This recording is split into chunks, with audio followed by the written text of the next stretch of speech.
구약성경 1033페이지요. 이사야서 53장 1절부터 제가 봉독합니다.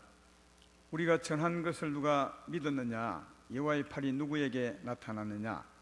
그는 주 앞에서 자라나기를 연한 순 같고 마른 땅에서 나온 뿌리 같아서 고운 모양도 없고 풍채도 없은즉 우리가 보기에 흠모할 만한 아름다운 것이 없도다.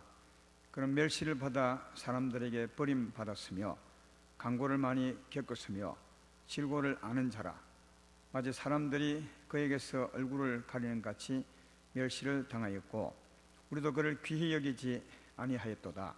그는 실로 우리의 질고를 지고 우리의 슬픔을 당하였거늘 우리는 생각하기를 그는 징벌을 받아 하나님께 맞으며 고난을 당한다 하였노라. 그가 찔림은 우리의 허물 때문이요 그가 상함은 우리의 죄악 때문이라.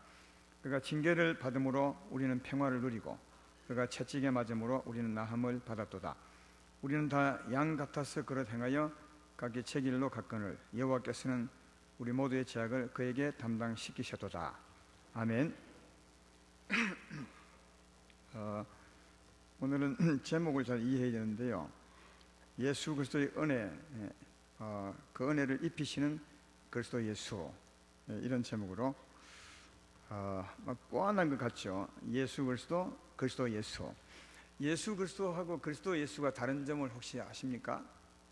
그것 때문에 이게 좀 이렇게 제가 제목 적어봤습니다. 예수 그리스도는 하나님이 사람 되어 오신 예수님, 2000년 전에 오셔서 십자가 짊어진 예수님을 가리켜서 성경에는 항상 예수 그리스도라 그렇게 기록하고요, 그 주님이 십자가 짊어지고 가시고 난 후에 성령이 오셨습니다. 이 성령은 예수님이 성령으로 오신 거거든요. 그때는 그리스도 예수라 그렇게 표현하고 있습니다. 로마서 7장 30절이죠. 29절인가요? 로마 7장 맨 마지막 절에는 예수 그리스도로 말미암아 하나님께 감사로다 이렇게 합니다. 거기는 이제 이 땅에 오신 예수 그리스도로 말미암아 하나님께 감사하다 그 말이거든요. 십자가 지신 예수로 말미암아. 그다음 로마서 8장 1절에 가면은 그러므로 그리스도 예수 안에 있는 자는 그 정죄함이 없나니 그렇게 하고 있거든요. 그때는 이제 성령 안에 있는 것을 말합니다. 예수 그리스도, 그리스도 예수 조금 다릅니다. 몸으로 오신 예수님, 그 후에 영으로 오신 예수님, 이런 의미니까 이 두 가지 의미를 생각하고 오늘 말씀을 들으면 좋겠네요. 저는 생전에 법원에 안 가보다가 전에 교회 일로 법원에 가본 적이 있는데, 이 사람이 땅에 살다가 죄를 지으면 조금 큰 죄를 지으면 조사를 받고 그 다음 이제 재판장 앞에 가서 재판을 받게 됩니다. 재판장은 맨 마지막 절차로 선고를 하게 됐죠. 당신은 이러이러한 죄를 지었으므로 징역 몇 년을 선고하노라 이렇게 이제 선고하게 됩니다. 그 선고 형량에 따라서 이제 감옥에 가서 뭐 10년을 살든지 무기징역을 살든지 아니면 벌금을 물든지 아니면 이제 사형 선고를 당하든지 그렇게 하죠. 그 재판장의 선고대로 옥살이를 하게 되는 것을 볼 수 있습니다. 그렇다면 우리 인생은 하나님 앞에 죄인이라 하잖아요. 우리 조상이 범죄함으로 우리 모두 다 그 조상 아래에 있어서 똑같은 이 죄를 지은 것이나 마찬가지인데, 우리 조상들이 죄를 지었으므로, 다시 말해 우리 인생이 죄를 지음으로 하나님도 의로운 재판관인데 선고했을 거 아니겠어요, 그죠? 그 선고 형량이 뭐겠냐 하는 겁니다. 뭐겠어요?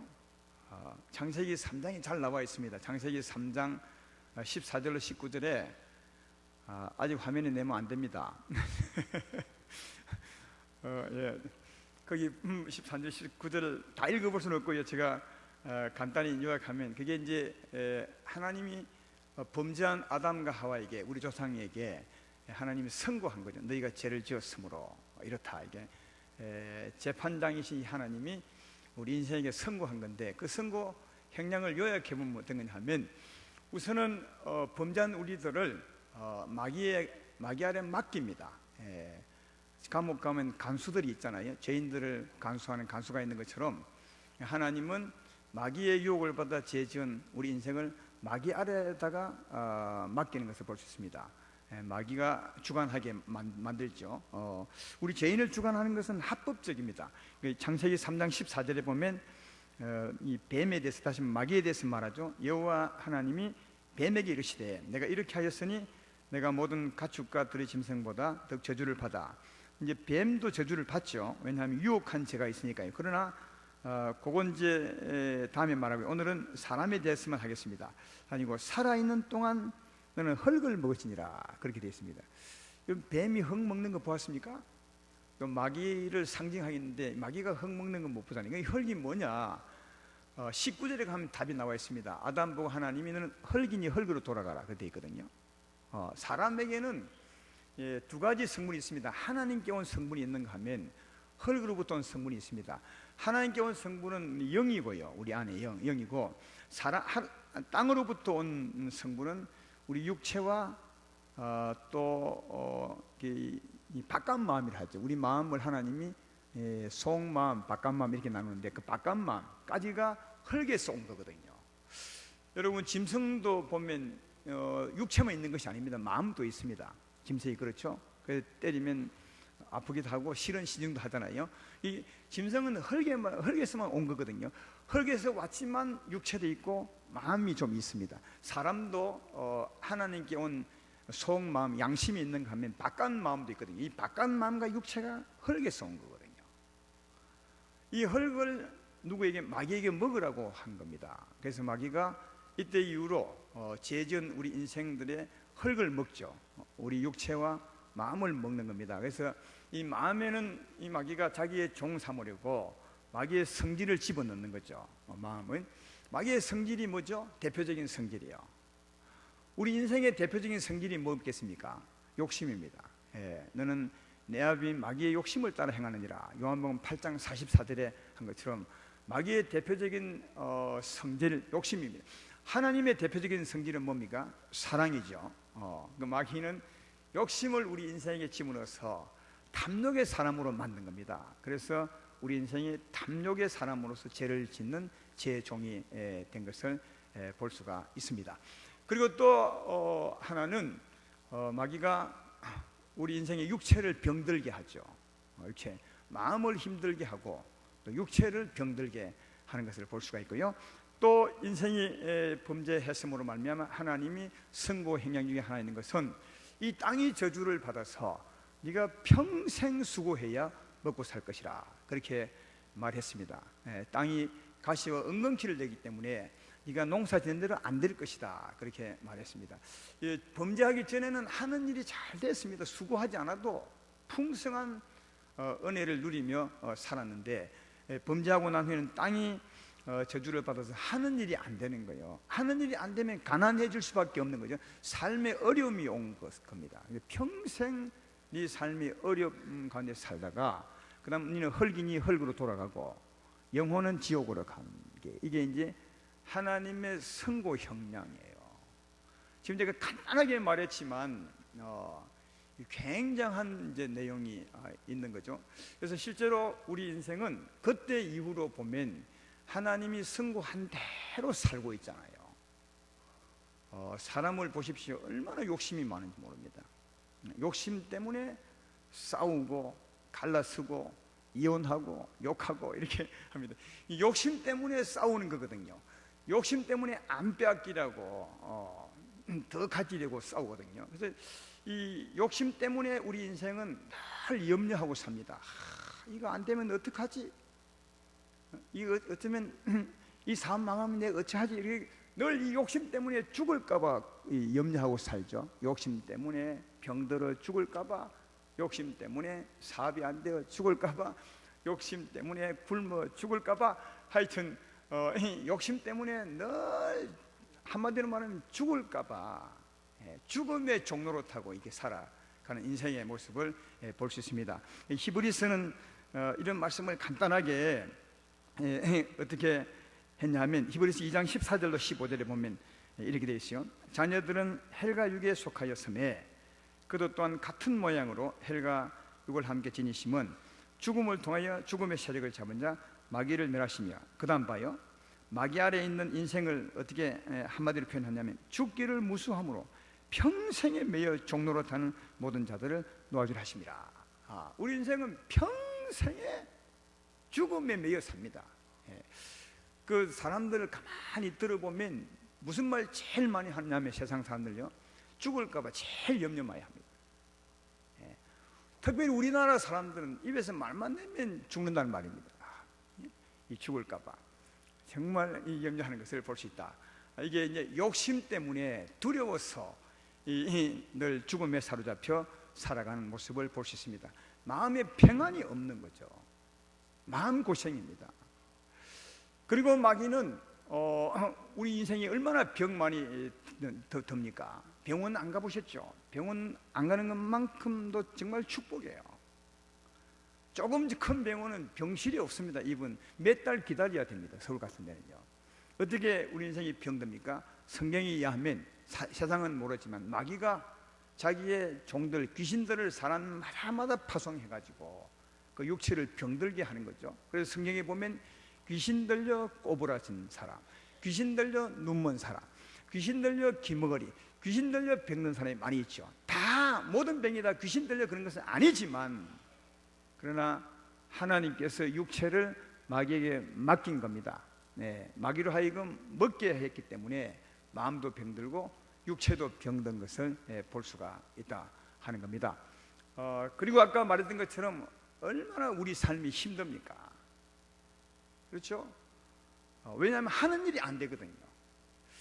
그래서 사람들이, 세상 사람들의 말을 들어보면 하는 일이 정말 안 된다.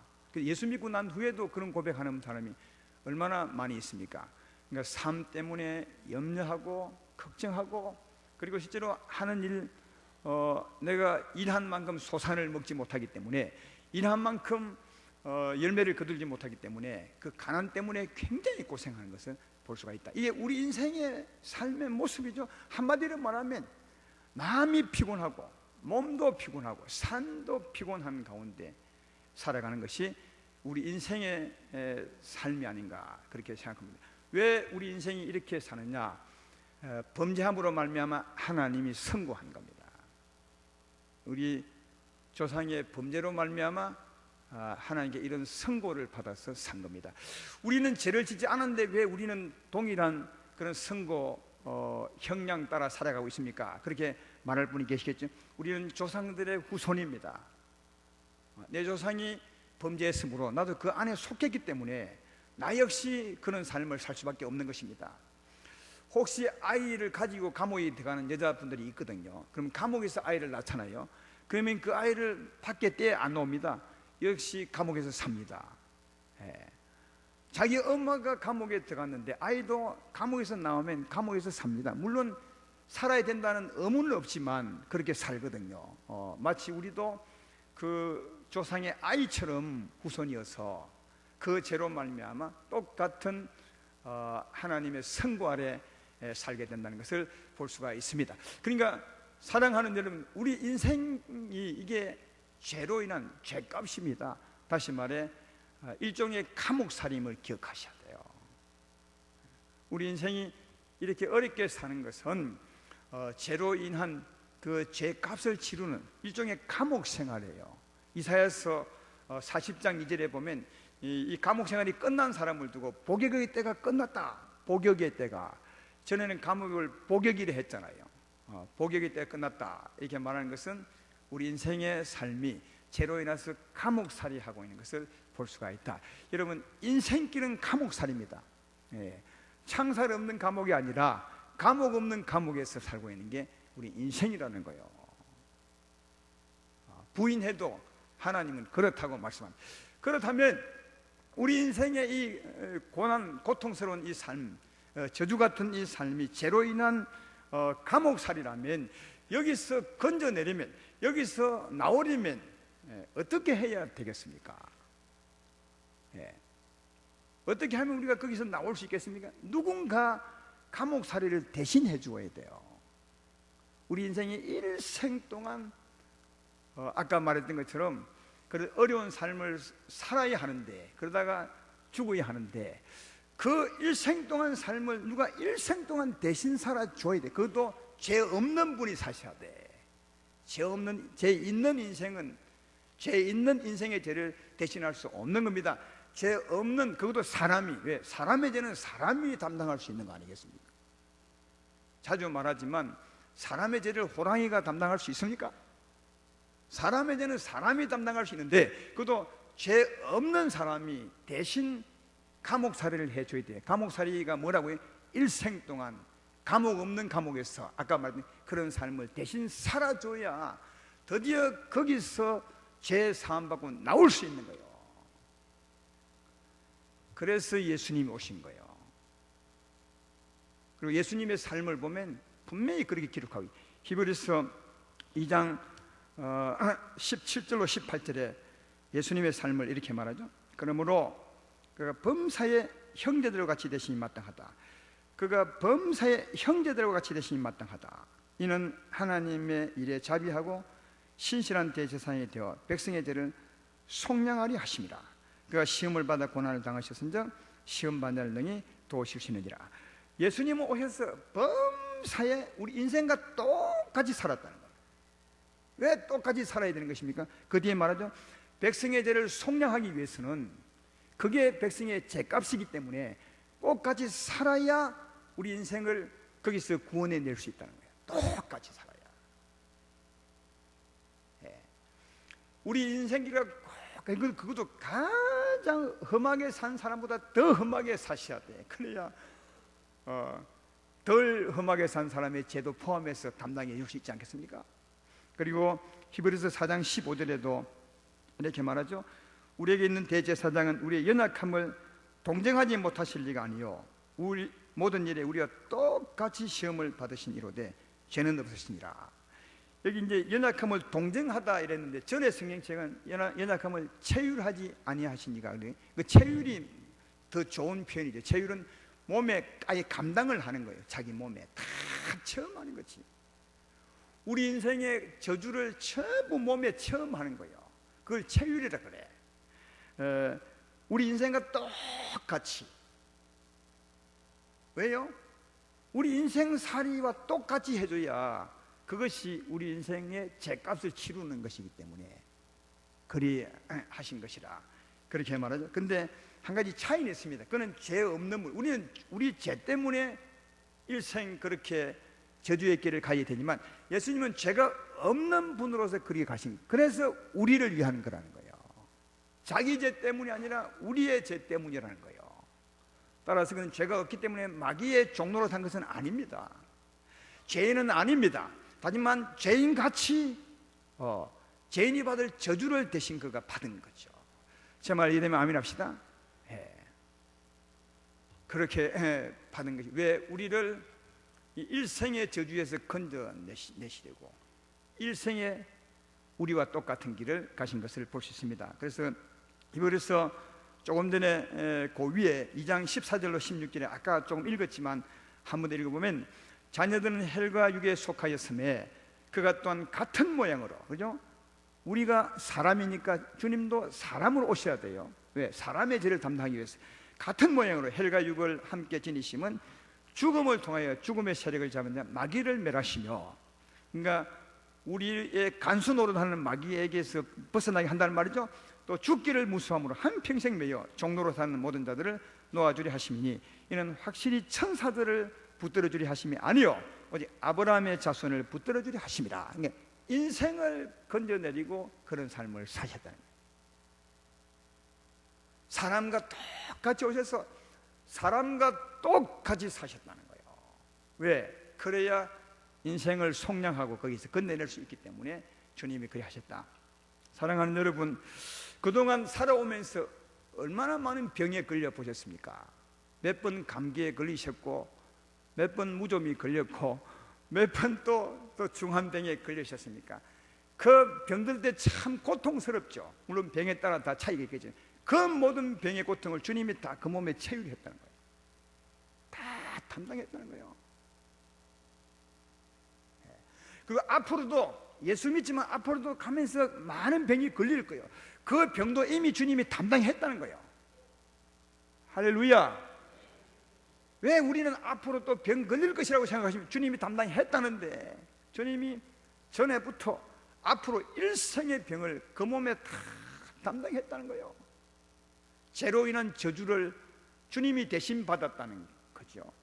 또 살아오면서 마음고생은 얼마나 많이 하셨습니까? 근심과 걱정, 염려, 억울함, 분노 많이 경험하셨죠. 그 모든 마음의 고통, 슬픔도 주님이 다 감당했다는 거예요. 일생 동안 짊어질 마음의 고통도 주님이 그 마음에 다 받았다는 거예요. 징계를 받으셨다는 거예요. 슬픔을 담당했다는 거죠. 그리고 특별히 삶의 어려움이 얼마나 많습니까? 하는 일이 진짜 안 돼. 기질에도 안 돼, 하는 일이. 그래서 얼마나 삶이 힘드셨냐고요. 그렇죠? 근데 주님이 그 가난의 저주를 다 담당하고 그 몸에, 그는 부유한 자지만 우리의 가난의 고통을 다 담당하셨다고 그렇게 말합니다. 여러분, 저주가 세 가지밖에 없는 것입니까? 많습니다. 그러나 성경은 세 가지로 대표적으로 설명하고 있죠. 그러나 저주가 꼭 세 가지밖에 없겠으면 수많은 저주가 있는데, 그 수많은 저주, 죄로 인한 그 저주를 주님이 전부 다 짊어졌다는 거예요. 이 주님이 짊어진 이 삶에 대한 말씀이 오늘 본문에 있잖아요. 오늘 본문에 있죠. 본문 아까 읽었으니까 3절부터만 한번 읽어보겠습니다. 그는 실로, 여기 그는 예수님을 말하는 거예요. 장차 오실 예수님을 말하는 거죠. 구약시대에 보면, 지금 우리 편에 보면 이미 오신 분이죠. 3절에 그는 멸시를 받아 사람들에게 버림을 받았습니다. 강고를 많이 겪었으며 질고를 아는 자라. 마치 사람들이 그에게서 얼굴을 가리는 같이 멸시를 당하였고 우리도 그를 귀히 여기지 아니했도다. 여기 멸시는 마음의 슬픔을 받았다는 말이고요. 강고가 뭐죠? 가난해서 고통하는 거예요. 삶의 어려움을 그가 짊어진 거예요. 그런 거예요. 질고는 뭡니까? 병들어 고생하는 거죠. 우리의 슬픔도 담당하고 우리의 병들어 고생하는 그 고통도 담당하고 또 가난해서 힘들었던 것도 다 담당하고, 4절에 그는 실로 우리의 질고를 지고 우리의 슬픔을 당하였거늘. 근데 그때 사람들은 생각하기를 그는 징벌을 받아 하나님께 맞으며 고난을 당한다니라. 자기 죄 때문에 저렇게 어렵게 산다고 했지만 아니라 우리 인생의 질고, 여러분의 질고와 여러분의 강고와 슬픔을 짊어지고 그리 하셨다는 거죠.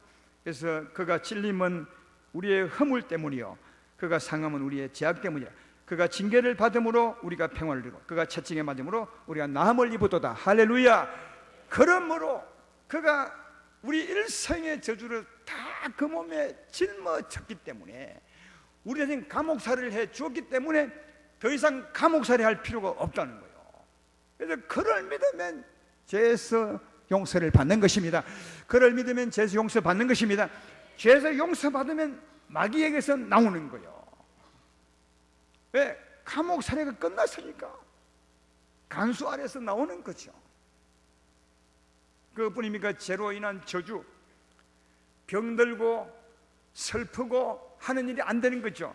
그래서 그를 믿으면, 내 병을 다 담당하니 그를 믿으면 병에서 노예 자유하게 되는 것입니다. 건강을 회복하는 것입니다. 그를 믿으면 마음의 평화를 찾을 수 있는 것입니다. 그를 믿으면 하는 일이 잘 되는 겁니다. 그를 믿으면 하는 일이 잘 되는 것입니다. 그리고 이 외에도 저주가 무척 많은데 모든 저주에서 벗어나는 거예요. 왜? 그가 우리 일생의 죄를 다 담당하신 거예요. 일생의 죄를 담당하셨어요. 우리 지난주에 청년들에게 예배드릴 때 설교하면서 이런 제목으로 설교했습니다. 뭐냐면 하나님 나라는 기적은 없다. 이 말이 이상하게 들리십니까? 하나님 나라에는 기적이 없다.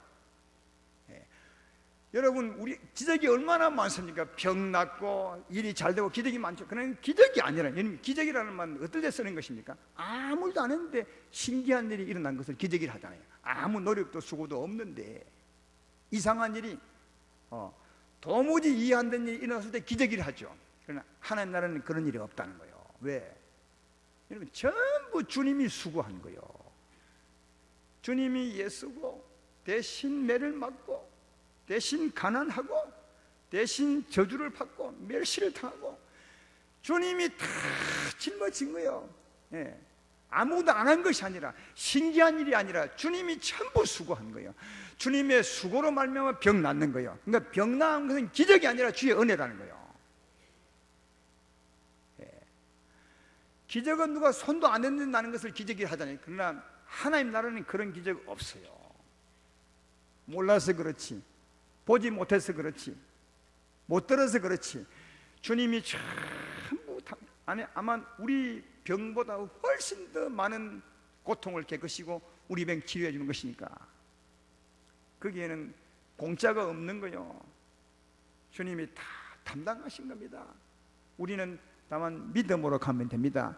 믿음으로 가면 됩니다. 왜? 수고는 주님이 하셨으니까요. 그래서 주님의 은혜로 치료받고 주님의 은혜로 평화를 얻고 주의 은혜로 내가 축복을 받는 거지, 기적으로 받는 것이 아닙니다. 주님이 수고하셨습니다. 이 주의 은혜를 기억하고 살아가시기를 주의 이름으로 축원합니다. 그러면 우리가 믿으면 하나님의 축복을 받는데, 하나님이 축복하시되 어떻게 축복하는지 아십니까? 우리가 믿을 때 하나님이 병 고칩니다. 우리가 믿을 때 하나님이 우리 마음에 평안을 줍니다. 믿을 때 우리 일을 잘되게 하는데, 더 구체적으로 하나님이 어떻게 축복을 주는지 아시냐 하는 겁니다. 어떻게 하시겠어요? 하나님께서 성령을 보내셔서 하는 겁니다. 성령을 보내셔서 하는 겁니다. 성령이 누구라고 말했습니까? 성령은 전에 사셨던 예수님이 성령으로 오시는 분이 성령입니다. 그리스도 예수가 성령 아니겠습니까? 예수 그리스도가 하신 일을 누가 오신다고요? 그리스도 예수가 오셔서 하신다는 거예요. 이 성경은 우리에게 그것을 확실히 설명해 주고 있습니다. 요한복음 14장 12절로 14절에 이렇게 기록한 말씀이 있습니다. 내가 진실로 진실로 너희에게 이르노니 나를 믿는 자는 내가 하는 일을 그도 할 것이요 또한 그보다 큰 일도 하리니 이는 내가 아버지께로 감이니라.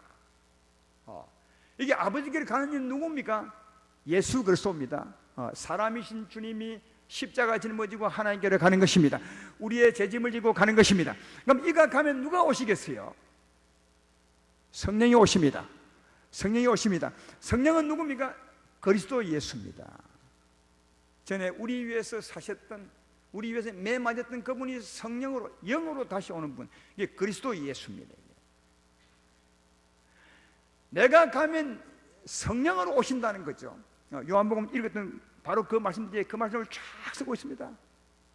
내가 다시 오리니 너희를 고와 같이 버리지 아니할 것이라. 그때는 내가 네 안에 네가 내 안에 있는 것을 알리라. 그렇게 말씀이 이어지고 있죠. 그러니까 예수님이 가시고 성령으로 다시 오시는 겁니다.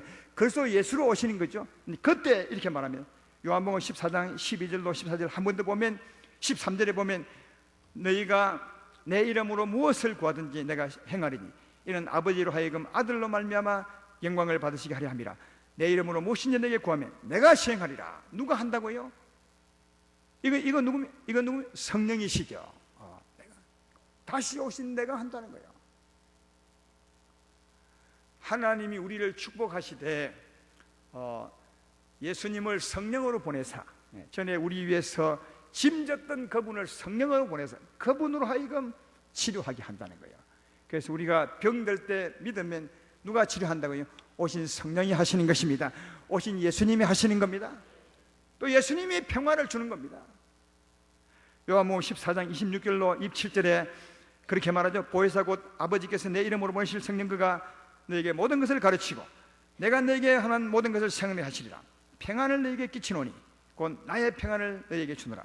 내가 너에게 주는 것은 세상이 주는 것과 같지 아니하니라. 너희는 마음에 근심하지도 말고 두려워하지도 말라. 마음의 평화를 누가 준다고요? 성령이 준다는 거예요. 우리가 하는 일을 누가 잘되게 하겠습니까? 성령이 하신다는 거예요. 사랑하는 여러분, 성령이 우리와 함께 계심을 믿으면 아멘 합시다. 그분이 여러분 하는 일을 잘되게 한다는 거예요. 여러분의 사업 현장에 따라다니는 거죠. 지혜롭게 말하기도 하고 우리를 보호하기도 하고 하는 일을 잘되게 하고 성사가 잘되게 하고, 그래서 가난의 저주를 벗어나 부여의 복을 준다는 거죠. 누가요? 다시 오신 성령이 한다는 거죠. 다시 오신 예수님이 우리 병을 치료합니다. 여러분과 함께하는 그분이 치료합니다. 다시 오신 그분이 우리 마음에 평화를 주십니다. 다시 오신 그분이 우리를 잘되게 하는 거예요. 우리와 함께 하시면서. 근데 다시 오신 그분이 잘되게 하는 것, 이게 큰 의미가 있잖아요. 한번 생각해 봐요. 이분이 누구라고요? 전에 우리 위해서 고생했던 그분이라고요. 여러분의 병을 다 짊어졌던, 마음의 고생을 다 짊어졌던, 슬픔을 짊어졌던, 하는 일이 정말 안 되는 그 저주를 다 짊어졌던 그분이니까 무엇보다도 누구를 잘 알겠습니까? 우리를 너무너무 잘 알지. 병든 사람의 마음을 너무 잘 알지. 그 고통을, 가난한 자의 심령을 너무 잘 알죠. 슬픈 자의 마음을 너무 잘, 왜? 본인이 다 겪었으니까 너무 잘 알아. 그래서 보통 너무 마음이 힘들고 또 삶이 어려운 사람이 기도하러 주 앞에 나갔잖아요. 그러면 주님이 맨 먼저 하는 말씀이 뭔지 아시면 위로인데, 그 위로가 보면 주로 이렇게 말해요. 내가 네 아픔을 정말 안다. 이런 음성을 듣는 사람이 참 많다고요. 내가 네 아픔을 너무 잘, 네가 정말 힘들지. 이 한 말씀만 들으면 다 마음이 싹 풀려요. 왜 주님은 안다고 하겠습니까? 우리 아픔을 본인이 친히 겪었으니까. 그는 우리의 실로 우리의 질고를 지고 우리의 슬픔을 당하고 우리의 강고를 짊어지니까 너무너무 잘 아는 거죠. 여러분, 알아만 줘도 힘이 나잖아요. 알아만 줘도 그 힘든 상태에서 벗어날 수 있잖아요. 그래도 하물며 주님이 안다는데 얼마나 힘이 되겠어요. 그리고 무엇보다 알기 때문에 주님은 우리를 치료해 주기 원한다는 거예요. 너무 원하죠. 너무 아픈 걸 알기 때문에 빨리 벗어나게 해주기를 원하죠. 여러분, 감옥에 가 있는 자녀를 향한 부모의 가장 큰 소망이 뭐겠습니까? 감옥에서 건져내는 것 아니겠습니까?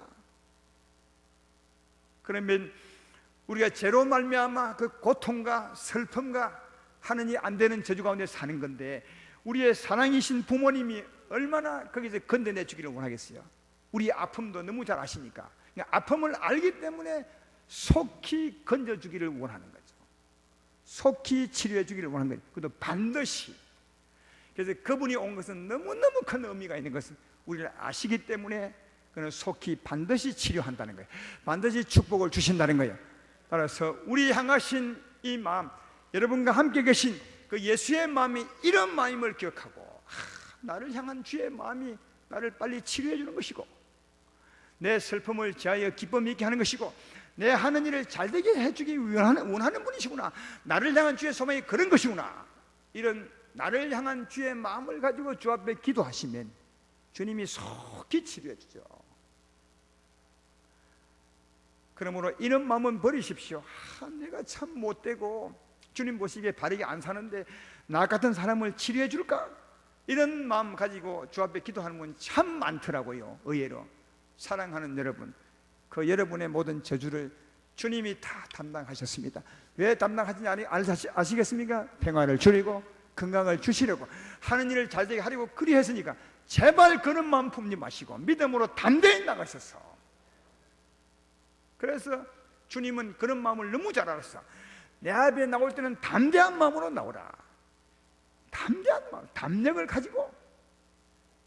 왜? 우리는 우리를 너무 잘 아니까 이런 사람을 주님이 봐주겠냐, 이런 생각이 늘 있거든요. 나를 너무 잘 아니까. 그래서 주 앞에 기도하러 나갈 때도 담력이 없어요. 담대하지 못해. 조그만 소리로 해줄까? 안 해줄 거야? 이런 마음을 많이 기도하니까 받을 수가 있나요? 아닙니다. 주님이 여러분의 죄를 통째로 다 담당하시고 저주를 통째로 다 짊어졌으니까 그런 염려하지 마시고 믿음으로 나가셔서 치료받는 것, 그걸 오히려 더 주님이 기뻐한다는 사실을 기억하시고 나를 향한 예수의 마음을 가지고 나가셔서 고침받고 축복받으시기를 주의 이름으로 축원합니다. 그리고 또 예수님의 하신 일을 누가요? 성령이 오셔서 하시니까 이 속에서도 우리가 해야 될 일 하나 있어요. 성령이 오셔서 치유하시기 때문에 우리는 이렇게 생각할 때가 참 많아요. 예수님이 우리 대신 그 저주를 다 담당했으면 믿으면 아주 기적적으로 하나님이 손도 안 대고 우리를 치유한다고 이런 생각하면 많죠. 여러분, 손 안 대고 치료되는 건 없습니다. 우리 몸을 보십시오. 여기 상처가 나면 꼭 약을 발라야 돼요. 이 몸에는. 그렇죠? 배가 고프면 밥을 집어넣어야 배가 부르다고요. 하여튼 무슨 병이든지 뭔가 가여 터치를 해야 그 병이 고쳐져. 우리 영혼의 축복도 마찬가지 아니에요. 하나님이 손도 안 대고 고쳐요.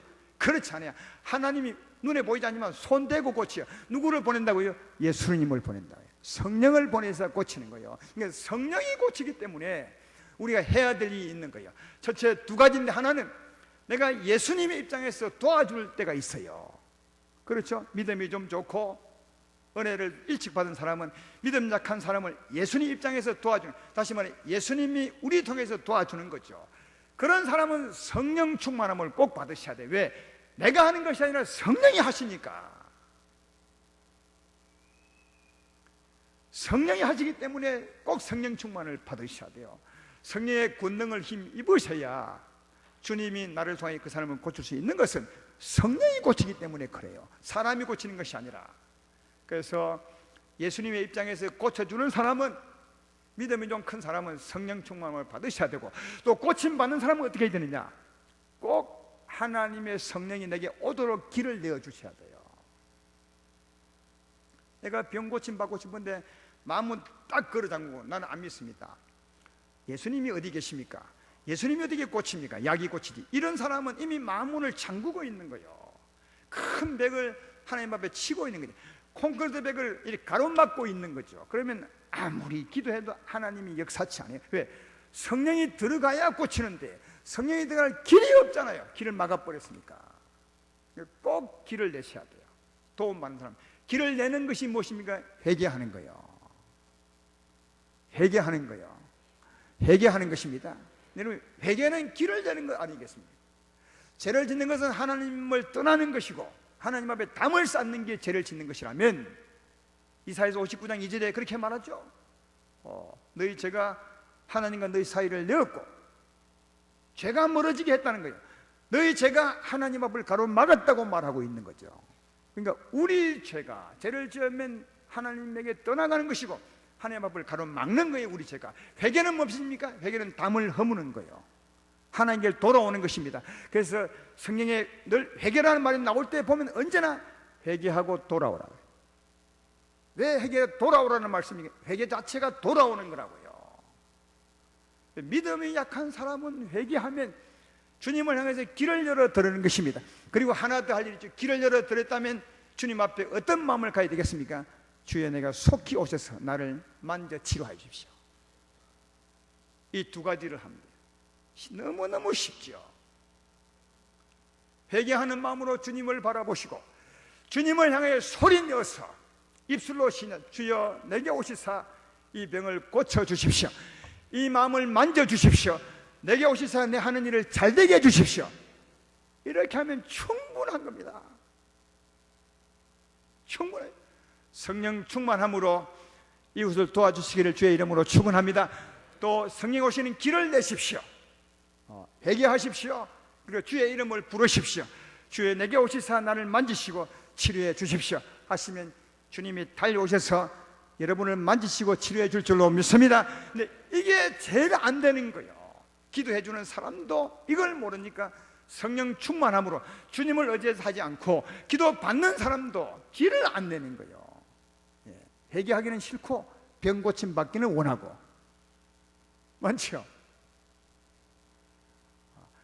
기도하기는 싫고 회개하기는 싫고 잘 모르니까, 그리고 병 낫기는 원하고 일 잘 되기는 소망하는데 그게 안 맞는 거죠. 왜? 성령이 오셔서 고친다니까요.